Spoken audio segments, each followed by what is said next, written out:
and go to our go to the go to our verse. So we're looking today at the proclaiming the Messiah out of jealousy, chapter 1, verses 15 through 20, and we begin with verse 15.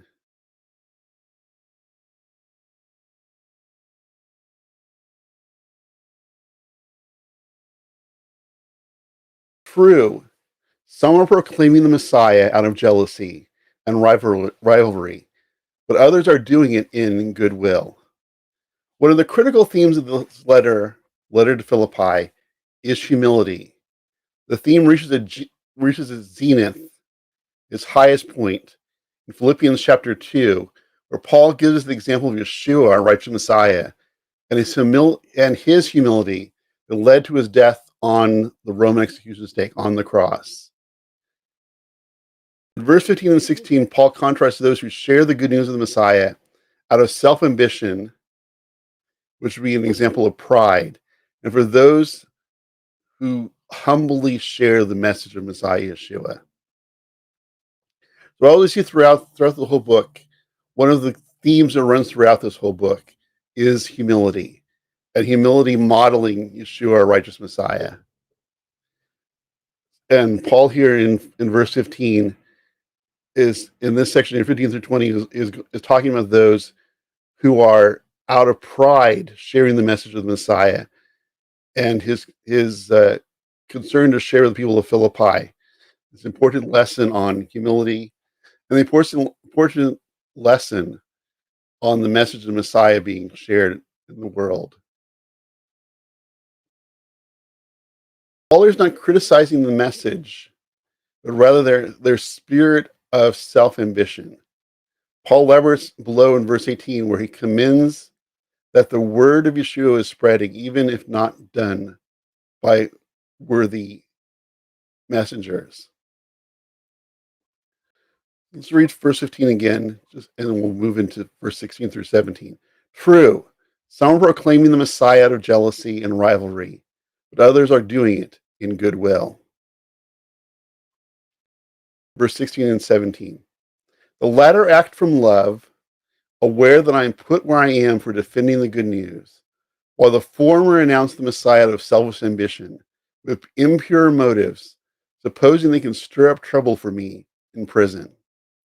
So Paul here is speaking about two different people, that there are those who are sharing the message of the Messiah for their own fame, for their own self-aggrandizement, for their own desire for attention, and even a desire for wealth on their part, as we can see today in many of those who seem to be more interested in their accumulation of things and jets and fancy houses over sharing the pure message of the Messiah.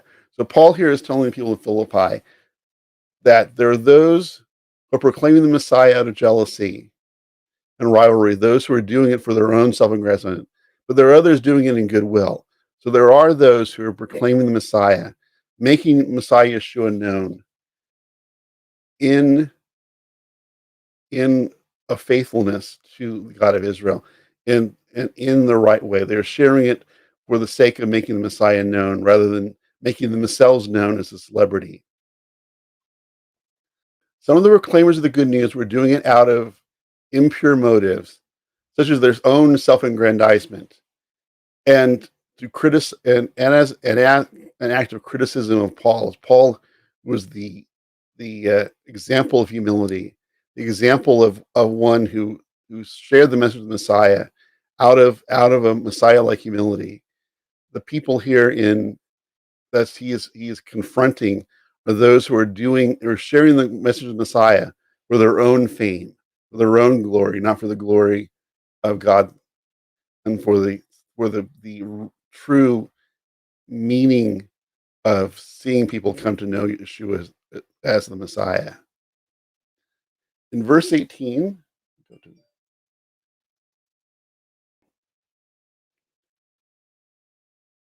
verse 18 reads, "But so what? All that matters is that in every way, whether honestly or in pretense, Messiah is being proclaimed, and in that I rejoice, yes, and I will continue to rejoice." Paul here does not excuse those who share the good news out of impure motives, for their own fame, for their own motives, for their own gain, for their own celebrity.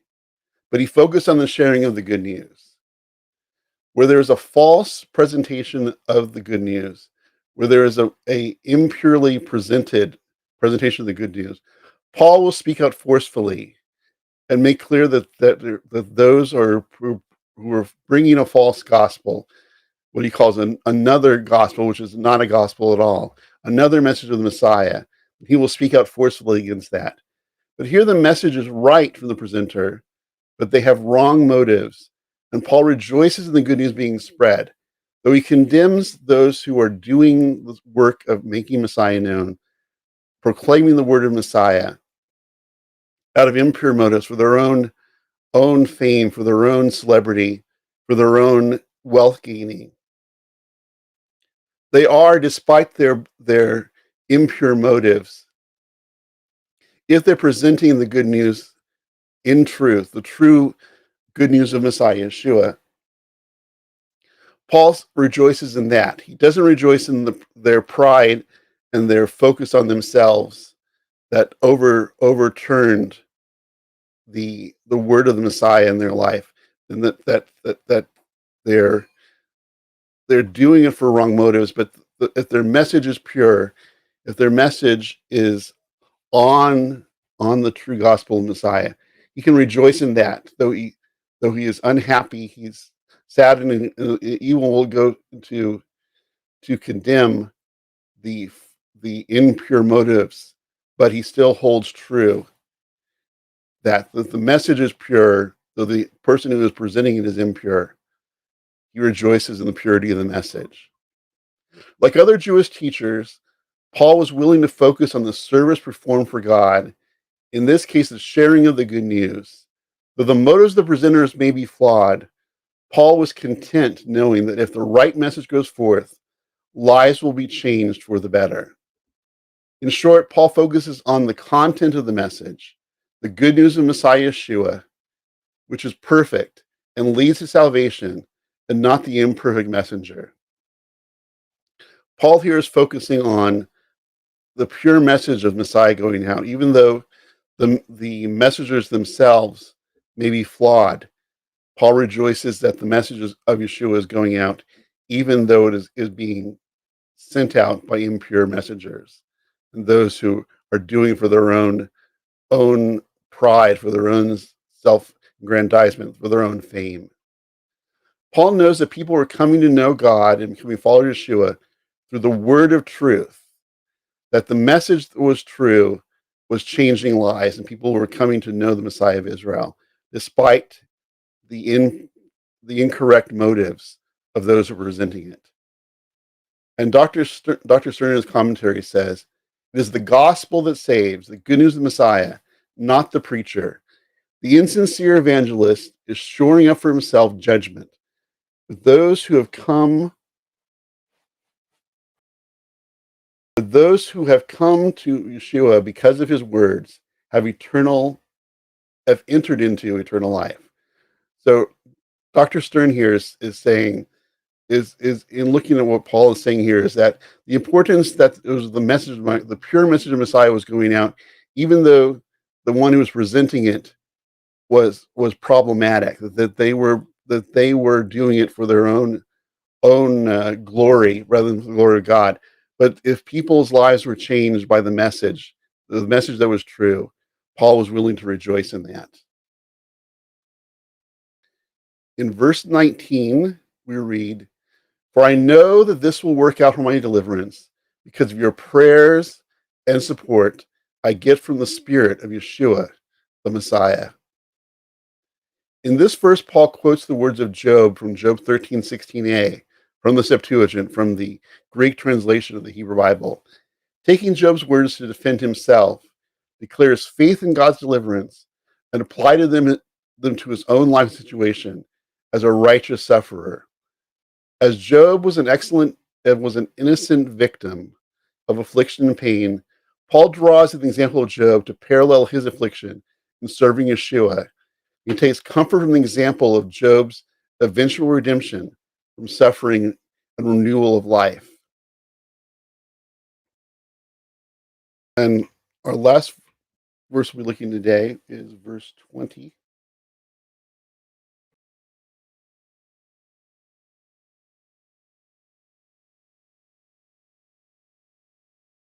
This will conclude our study for today.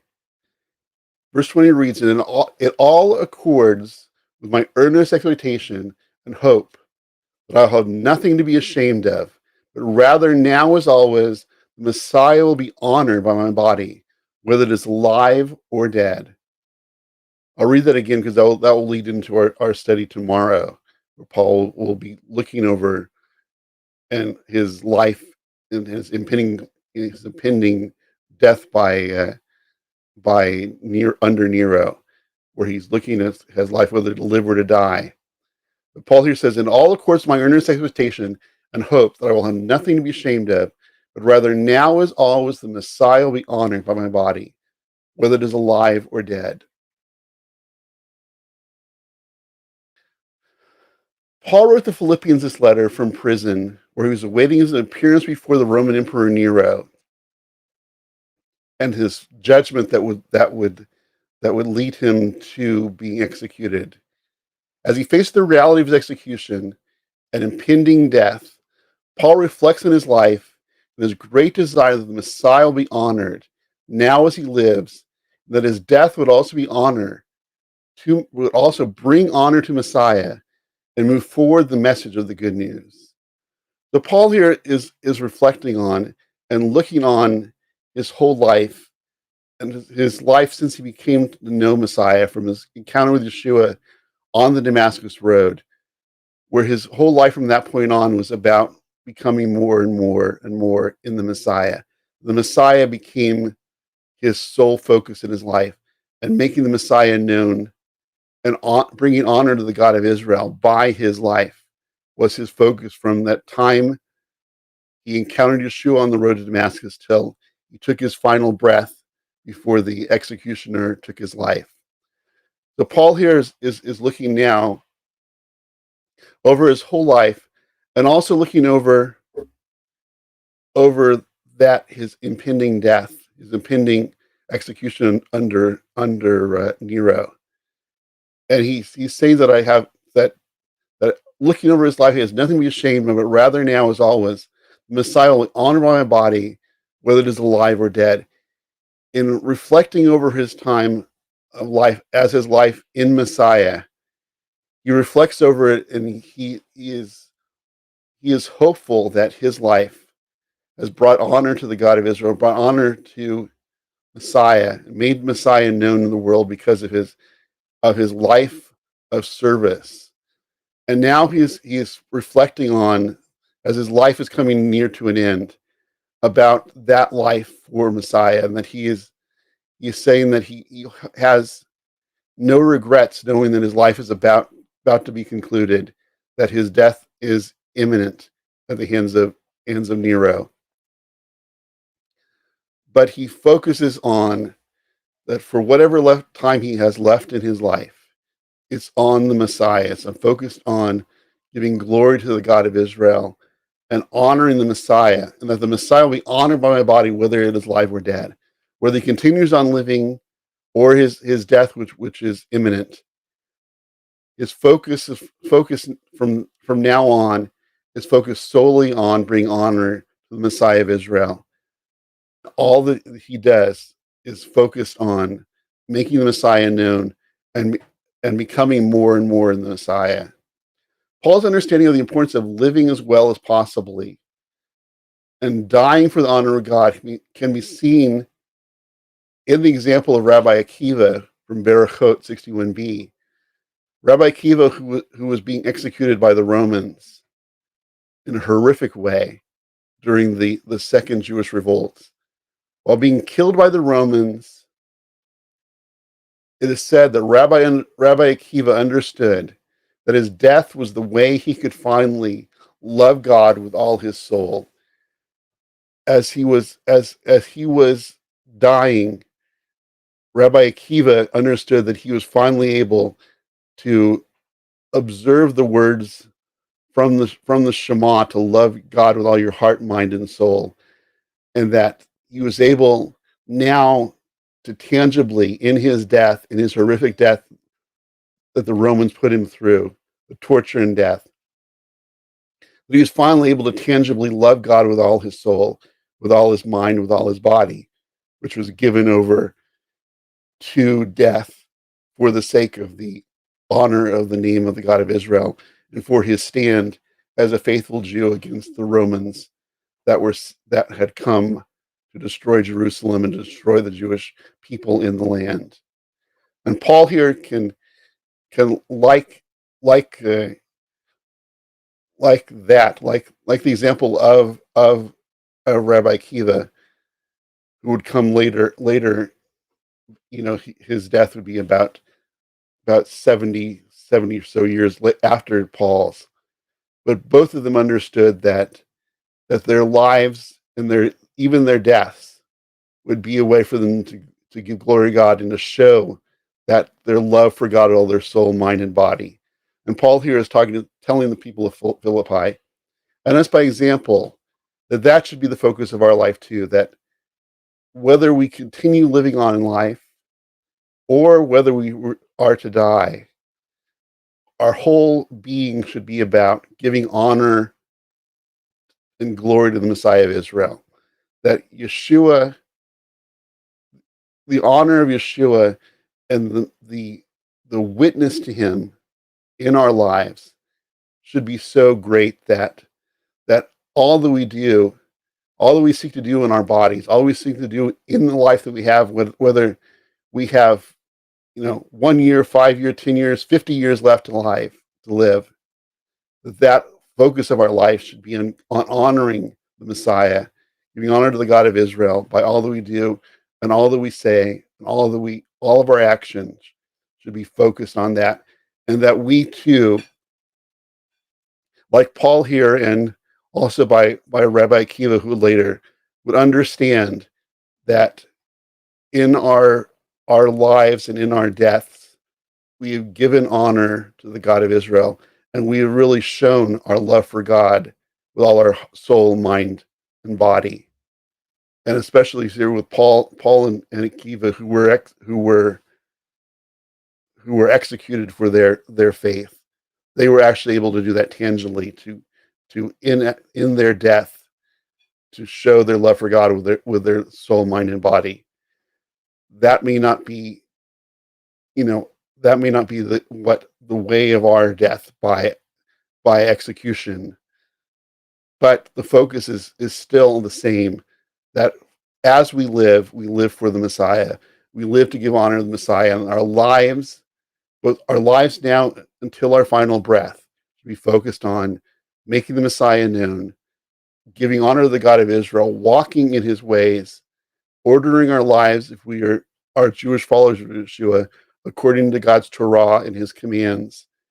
For those from the nations, to live in faithfulness to the God of Israel by your faith trust in Yeshua.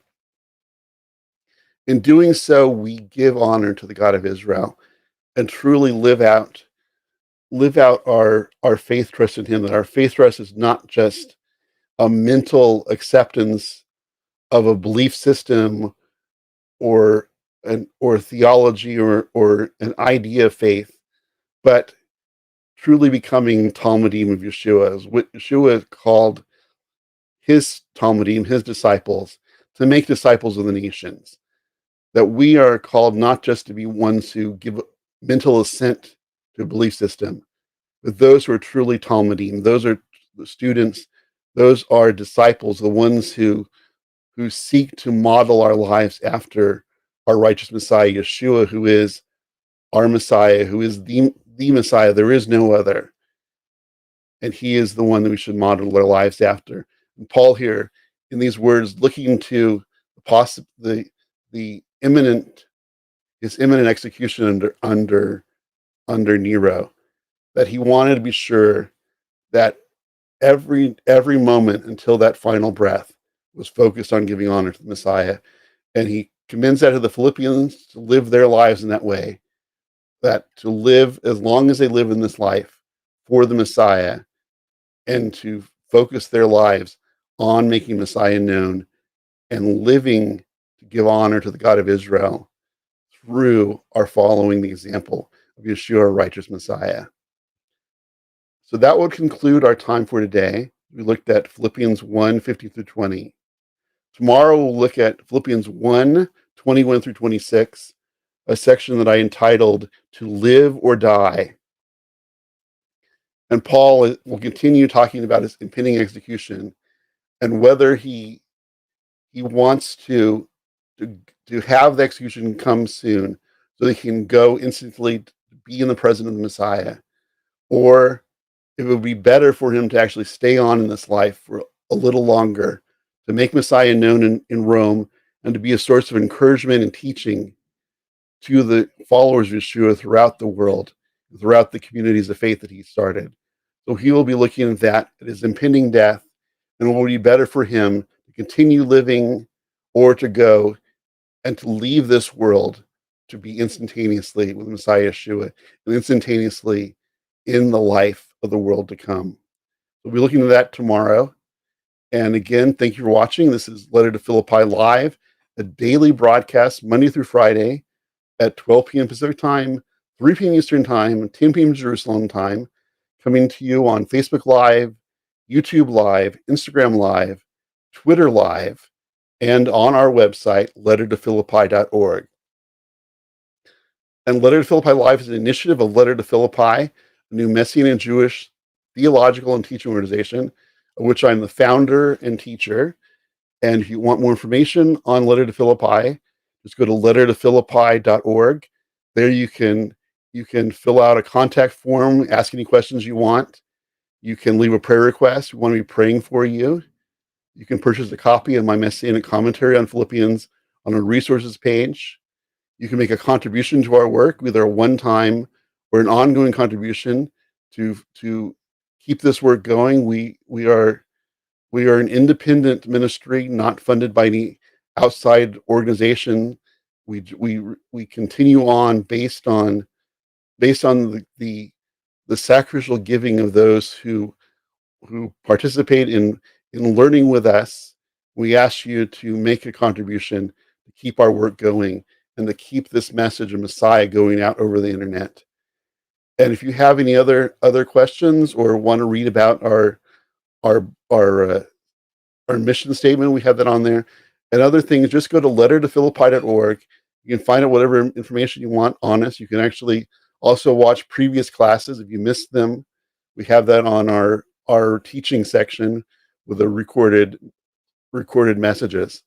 So thank you for watching. Again, we'll be back tomorrow looking at Philippians 1, 21 to 26, to live or die, as Paul is continuing to reflect on his impending execution and his life that he's lived for the Messiah of Israel, and how he commends on the Philippians to understand that their whole life should be focused on becoming more and more and more in the Messiah. And that should be our focus too, to become more and more in the Messiah every day. So thank you for watching, and we'll see you tomorrow, and have a blessed day.